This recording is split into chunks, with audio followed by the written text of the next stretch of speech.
This is Centerville, as I knew it. I was born June 24, 1949. When I look at the highway, this is Highway 124. It is paved, and it's my understanding that I was 2 years old when this road was paved. So it has to be somewhere around 1951 or beyond.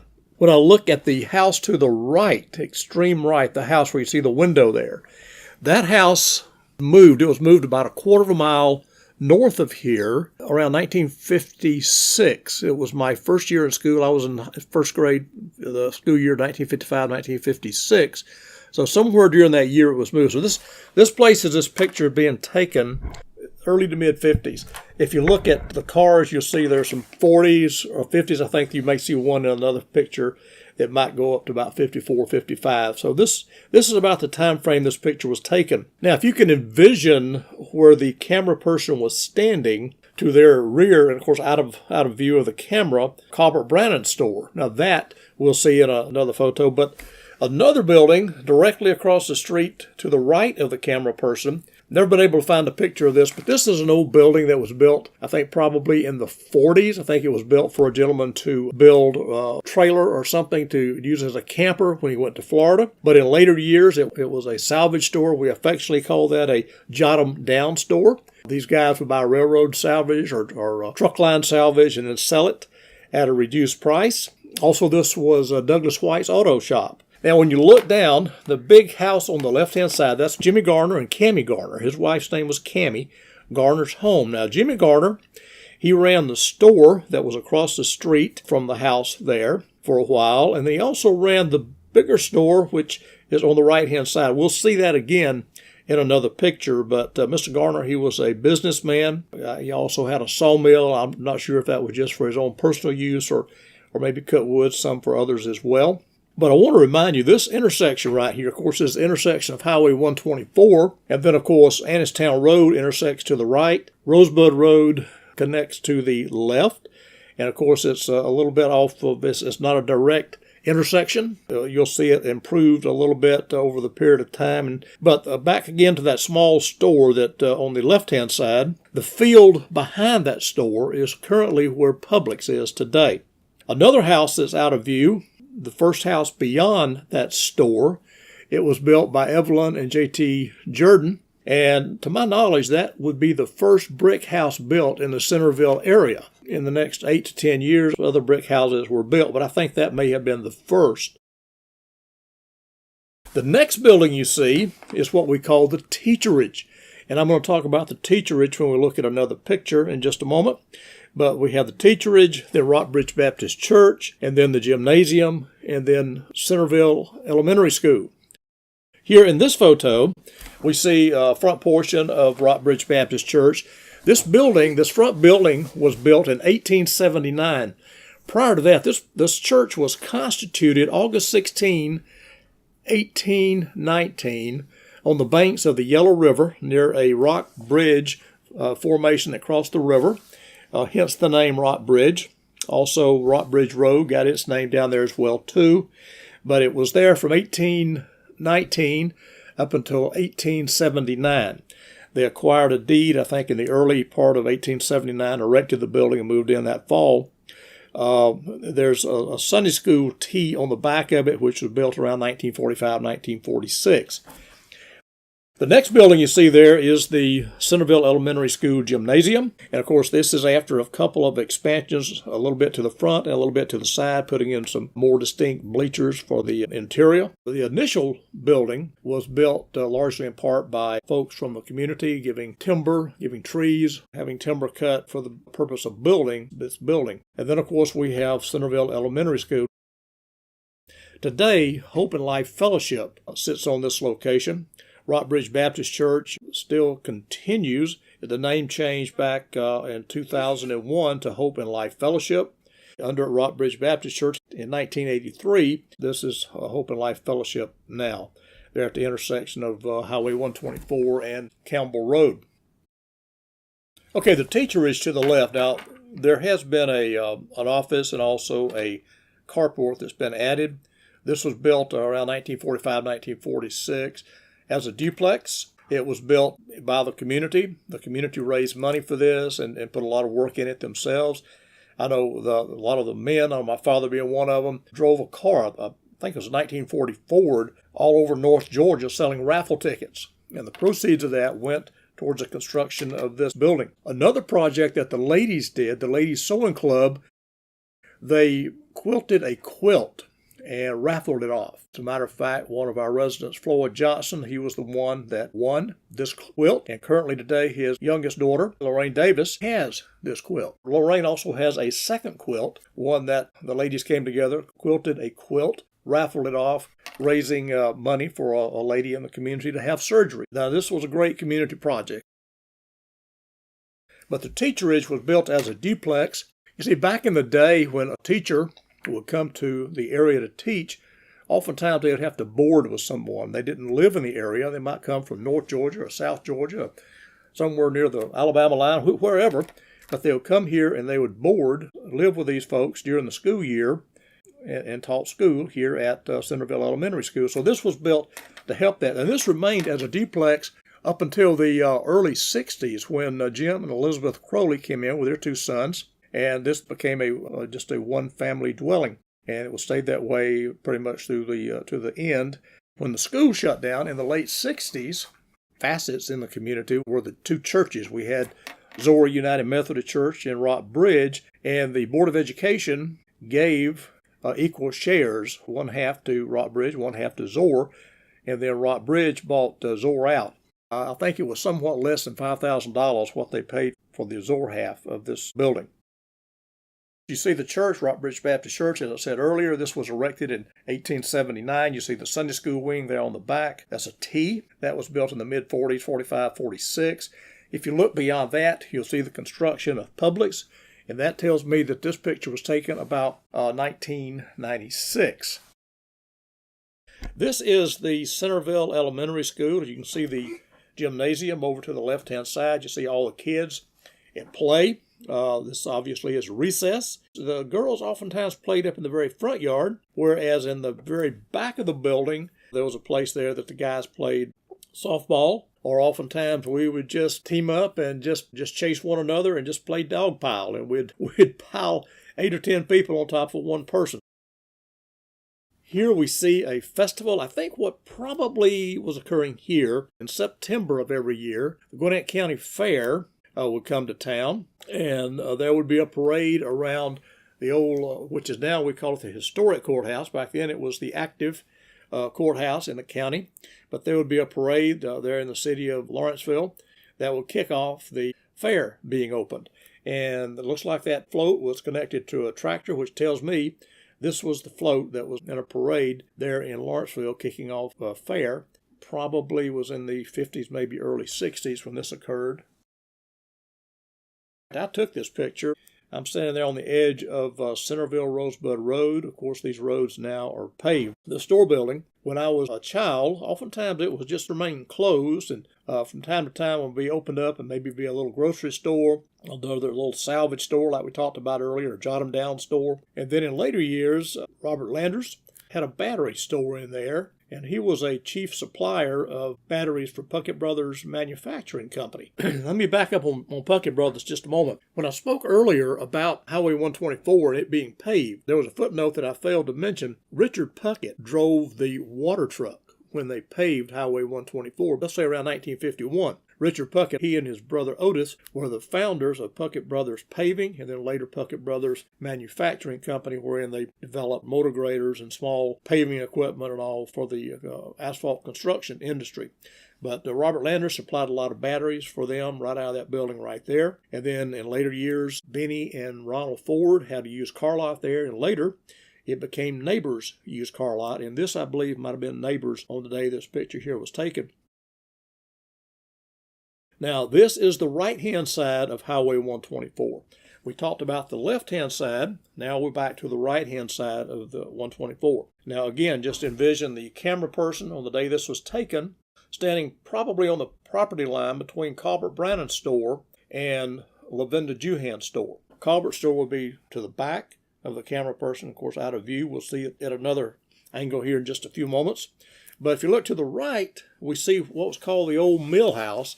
It was a grist mill My understanding is back before electricity came in Centerville, this was driven by a mule. They attached a mule to this device and it walked around in circles and it ground the seed into meal. Later, when electricity came into the area back in the 1940s, it was hooked up to electricity and became an electric grist mill. Let's talk about electricity just for a moment. When you looked at the very first picture we had, you saw the power lines along the road. And we said this was somewhere in the early to mid 50s when this picture was taken. Electricity came into this area somewhere in the early to mid 40s. So you got to bear in mind that how the area had changed when this picture was taken. Let's say 8 to 10 years before this picture was taken, all the roads were dirt and there was no electricity. So in just a short period of time, a lot of change had begun with the paving of the road, with the electricity coming in. Prior to electricity, people lighted their homes with kerosene lamps, coal heaters, wood stoves, wood fireplaces. So life changed considerably. But this grist mill, interesting note about this, my father cut hair. He's a country barber, part-time barber, on the upper floor of this building, and he cut for 10 cents a head. My friend Wayne Mason always talks about when he was a little boy, my father had him sit on a nail keg. My dad cut his hair for 10 cents a head. Also at that upper level, the Woodmen of the World Fraternity Lodge was also housed up there as well. The next building down, with the cars parked out in front, that at that time was Lavender and Elsie Juhan's store. And, of course, this is current day U.S. Auto. Of course, over the years, it changed proprietorship. It was Lavender Juhan back in this era. Somewhere in the late 60s, I guess, mid-60s, a gentleman by the name of Grady Spivey bought it from Lavender Juhan. He ran it for a few years, and another gentleman by the name of Bob Crow, he and his family bought it. They ran it for a number of years, and then it was sold to Frankie Hewitt. Frankie still owns the property, and he has leased it to U.S. Auto. If you look across the street, the house I referenced earlier as being one that was moved, it was moved about a quarter of a mile up the road to what is now the entrance to Imperial Village subdivision. But over a period of time, after this house was moved out, a nice brick ranch house was built, probably occupied about 1958, 1959. It stayed occupied for a number of years, and then it was moved out. Property sat vacant for a number of years. Then a service station, a convenience store that is, was built on this corner, and it occupied that for several years, and then that was torn down, and now present-day Walgreens is there. So in my span of life, I have seen the property set vacant, and I have seen 4 different entities on that piece of property. Now, back in the 40s, before I was born, where that White House is, Hubert Brannon, that was his home, he and his wife, and my father worked for him. He didn't have a regular job, but he was recuperating from a fall that he had sustained while working for the federal government. And he built screen doors. And Hubert Brannon would sell those screen doors for people to put on their doors. And that was sort of the modern day air conditioning. Prior to that, people just had open windows, open doors, bugs, flies, all kind of insects go in and out. But now people were moving up to having screens on their windows and doors. I also want to mention the very first picture we looked at, we talked about Mr. Jimmy Garner's house. That is the present day QT. Is on that location. Now this is Centerville from a different angle. This is shooting from down the hill, up the hill a ways. This picture I took back in 1984. And if you look up at the very top of the hill, look at the very far distance away, you see the very top of J.W. Darby's house. J.W. and Mildred Darby lived in that house. It was a little over 100 years old when it was torn down in the early 2000s. The store, the one that Colbert Brannon ran, he had various people to run it for from time to time back in the very early days, early 1950s, about the time the pictures we first looked at were made. A gentleman by the name of Claude Jones was running this store. I think there may have been a partnership actually between he and Colbert, and then 2 or 3 other people ran this store for Colbert, and then later Colbert himself ran this store. Colbert was quite a businessman, quite a character, but really a great friend. The yellow house, we talked earlier about the grist mill. It was remodeled. Lavender Juhan had this building remodeled, took off the second level, made a nice little one-story dwelling house. And his mother lived in this house for a number of years until she passed away. Lavender and Elsie lived in a small apartment at the very back of the store. And then, of course, the bigger store here where you see the gas pumps and the truck out front. This is current day U.S. Auto. And, of course, this intersection is very much different today than it was back on this day in 1984. All right, this is Zora United Methodist Church. Zora United Methodist Church was established back in 1811. It's actually older than Rockbridge Baptist Church. This, of course, is an older picture of Zora, probably taken in the 1950s. It looks from the picture that the basement has been dug out. They jacked the building up at one time back in the late 40s, early 50s, dug out a nice basement for Sunday school rooms. So I think the basement appears to be underneath there, but the addition is not on there. It definitely came later. Zora moved to Centerville from Everson Road somewhere about the same time that Rockbridge did, somewhere in the 1860s, 1870s. As we look here, this shows a view from Highway 124 across Floyd Johnson's hayfield pasture. You see the Zora United Methodist Church. The steeple here has been added. The addition to the sanctuary is on the very back. You can see that. You can see the Sunday school annex off to the right-hand side. If you were standing in that same spot today, or similar to that, you would be standing in front of Wendy's. You'd be looking across Wendy's parking lot and across the building, actually, of the post office. And, of course, the Advance Auto would be a little bit to the right, and Walmart would be to the left and behind this hayfield. This, of course, is a more recent picture of Zora. Very beautiful building. You see the steeple. And, of course, again, you can see the sanctuary had been expanded. This occurred in the 1970s. This is Floyd Johnson's hayfield, taken on the same day as that other picture we saw down at the far end. This would be before the Advance Auto and before Wendy's and before the post office. That White House at the very end down there between the trees, that was my parents' home, and that's where I grew up. Now we're talking about some of the people in the Centerville area. This is Miss Mary Freeman's Sunday school class. This, I believe, will be a primary Sunday school class. You see me, I'm second to the left over there, smiling away. This is a great group of small children from Rockbridge Church.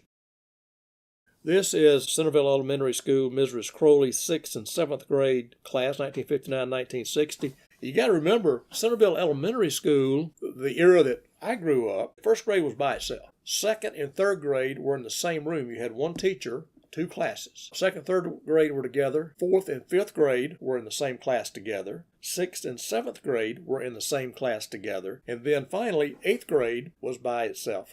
So this is two classes you're looking at here.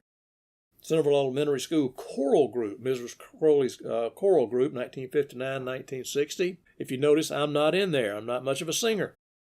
This is Centerville Elementary School, grade 8, 1960-1961. You see my wife, Nancy, first row, sitting down, extreme left.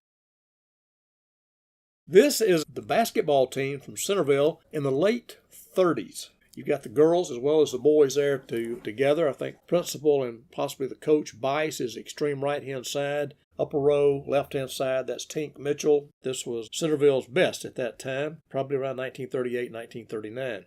This is a little bit later, 1959, 1960, Centerville Elementary School coach Jim Crowley, who's also the principal of the school, and girls basketball team. This is a community Christmas play. Not exactly sure what time frame or what year this was taken. Probably in the 40s. We see such people in there as Robert and Dot Piper. We see Bill Mitchell and his wife Lily. We see Mrs. Floyd Johnson in the picture. We see Mr. Floyd Johnson in the picture as well as numerous other people. Centerville was a very strong community. This was a community Christmas pageant. This is what we call the Tom Thumb Wedding. It's actually not a wedding. It's a school play, a school pageant. Multiple classes involved with this. Again, you can see me in this picture. I'm the one on the right-hand side. You got the two girls, and then myself. I got that gray-black jacket on. That is me. I think I'm maybe looking at the girls in that picture. This was taken somewhere around 1956. I often call this the beginning of the Republican Party here in Gwinnett County. We see a couple of our ladies here. This was a newspaper clipping, Gwinnett Republican women at the Lawrenceville headquarters. Very much in the center is Sarah Johnson, Mrs. Walter Johnson. She was a beautician here in Centerville. She was the mother of Jerry Johnson, And she was a very strong Republican. This was back in the day when most everyone was Democrats, but this was the beginning. To the right, you see Mrs. Mary Freeman. She was the one also had her picture taken with the Sunday school class back in one of the first shots of the people of Centerville. And then if you look to the left and standing, you see Mrs. Lillian Webb, who later became mayor of Norcross and then later became chairperson of the Gwinnett County Commission. I think she may have been the first female chairperson of the Gwinnett County Commission, along with a couple of other ladies, Mrs. Gustafson and Mrs. Combs. But this was pretty much the beginning of the Republican Party. This was taken about 1964, I believe, here in Gwinnett County. Earlier, I mentioned that my father was a country barber. This is my dad. He's cutting Arthur Darby's hair. Arthur, at this time, was a retired farmer and retired blacksmith shop operator. He had a blacksmith shop there in his yard. My dad was cutting his hair. Now, I said earlier that back in the 40s, he charged 10 cents a head. I'm sure he had gone up considerably. I think at this time, this would be in the 70s, he was probably charging Arthur 75 cents for a haircut. My dad started when he was a teenager, and he also loved animals. Being at our house was kind of like a zoo. We had all kind of animals. If it was different, that's what he wanted. Different types of cats and dogs, and there's always people coming to our house either to get a haircut or to see the animals. So that's my dad and Arthur Darby. This is Doc Mitchell's family, and this is his father and mother and some of his siblings. This is William Mitchell and his wife Emma. This is the Mitchell family home, and got a couple of their mules out there along with the children. This is Doc Mitchell, his wife Zelma, and their firstborn son Horace Mitchell. This is Doc at an older age, visiting some friends there in the Centerville area, Doc Mitchell.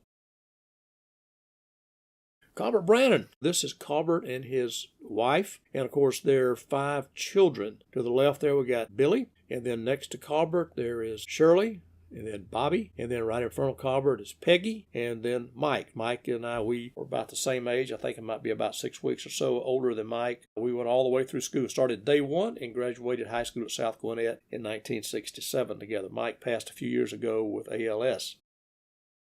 This, of course, is another very prominent family who lived here in the area. This is the Wendell Cofer family.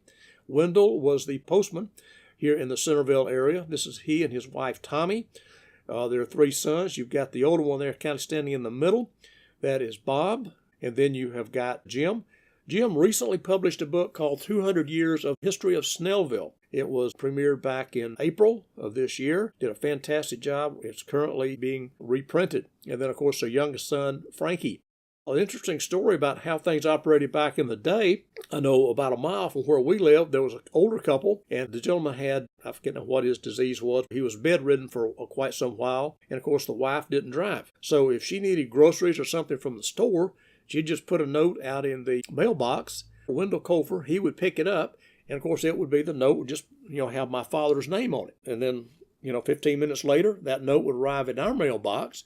And then that evening when Father came in from work, he would take the note, look at it, read it, go down to the store, buy whatever she needed, and deliver it out to their house. And here again, that's the way community worked back in the day. We took care of one another.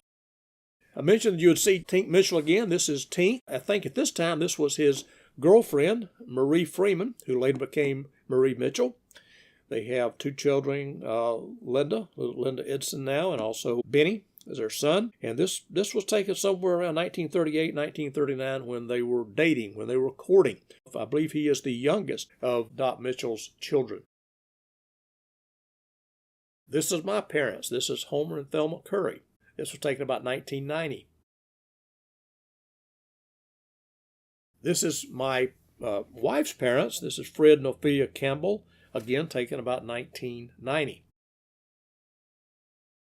I mentioned earlier that we would see Mr. Jimmy Garner again. This is Jimmy Garner's sawmill. And as I stated earlier, obviously he's cutting wood. I don't know if it's just for private consumption or if he sold it, but there he is. Obviously just stopped working at the sawmill to pose for a picture. The Campbell family. Campbell family had a lot of children, had a lot of influence here in this area. This is Billy and Shady Campbell. This is Billy and Shady Campbell's 5 sons. I refer to this as being the 5 judges. You've got to the very left is John Campbell, who is my wife's grandfather. Interesting character. John was the justice of the peace here in the area, which meant that oftentimes if somebody wanted to get married, rather than go and get a preacher and go into the church, they'd just go to Mr. and Miss Campbell's house and say, hey, we've come to be married. And right there on the front porch or maybe in their front living room, that couple could be married. Also, he could write a warrant. He did a lot of things. Also, about once a month, there was a little community courthouse that stood at that time back behind where U.S. Auto stands today. It's just right there on the very edge of the road, but he would conduct what I would call debtor's court, and he didn't have a gavel, but he would take his pocket knife and he would wrap it into session, and also I'm sure use it to adjourn, but he'd listen to the cases and then they would make some determination as to how the person would handle his debt. Here we have 4 of their sisters. Of course, the very 5th one out there, the extreme right, is a sister-in-law. This, I believe, is at a Campbell reunion over in Briscoe Park. Some houses here in the Centerville area. This is the home of Mr. Walter Watson. Beautiful home. It's set directly across the street from where Zaxby's is today. Beautiful, stately home. This is the Doc Mitchell home. Sits out on Annistown Road. This is the Hugh Baker house. This stands behind where the Verizon store is currently, and then across the parking lot from Publix. So it's a little bit behind Publix as well too, on Centerville Rosebud Road. This house was torn down a few years ago. Eva Knight's house. Her husband, Noom, and they owned this house, raised their family there. This house was taken out several years ago to make way for Walgreens to come in and several other businesses along that strip. But this is the Noom and Eva Knight's home. The Floyd Johnson home. Years ago, this house was owned by Dr. Brown, who lived in the house, and then I think around 1940, Floyd and Kate Johnson purchased this house. Beautiful home here on Highway 124. It too was taken out somewhere about 2004 or 5. This is a picture of the Mink Livesey house over on Mink Livesey Road. This house is similar in nature to the Jimmy Garner house that we saw in the very first picture. This house most recently been known as the Thomas Livesey house. It was the Thomas McGuire house. It was there where Thomas McGuire ran his 900-acre plantation. This house has recently been purchased by Gwinnett County and will be set aside as a historic landmark here in the county. But Thomas McGuire had his plantation there, and you can read excerpts from his farm journal. But Margaret Mitchell visited this house, and it's thought that this could be the house that gave her the thought of Tara in her book Gone with the Wind. Now, the next house you'll see is the Anderson home, and this possibly give Margaret Mitchell the idea of 12 Oaks for Gone with the Wind. Some very prominent homes here in the Centerville area. Okay, one landmark here in Centerville, or just right outside of Centerville over on Yellow River, is the Annistown River Bridge. Of course, I grew up traveling over this one-lane bridge, and this shows the construction, which we can only imagine. This is somewhere back in the 1930s, but you see men hanging off the girders and off the steel frame of the bridge as it's being constructed. This is Mr. Bond. He is the contractor who built this. I'm sure before this it was just a wooden bridge that crossed the river, and this gave way to a much better means of transportation to get people back and forth. A great way to go to Atlanta, or a shortcut, depending on what the road conditions were at that time. This is a little different view of Annistown Bridge during construction. You see men up on top, or actually on top of the floor area. This is a picture of Annistown Bridge taken in the winter of 1961. You see the old stake body truck coming down the other side of the hill there, the other side of the bridge, and everything's covered in snow. And then our last picture of Annistown Bridge was taken around 2000. At this time, the road was already closed off. The newer bridge was obviously taking the traffic at that time, but this is just a good Christmas postcard picture of the bridge covered in ice. beautiful bridge. Of course, sometime after this, the bridge was actually torn down.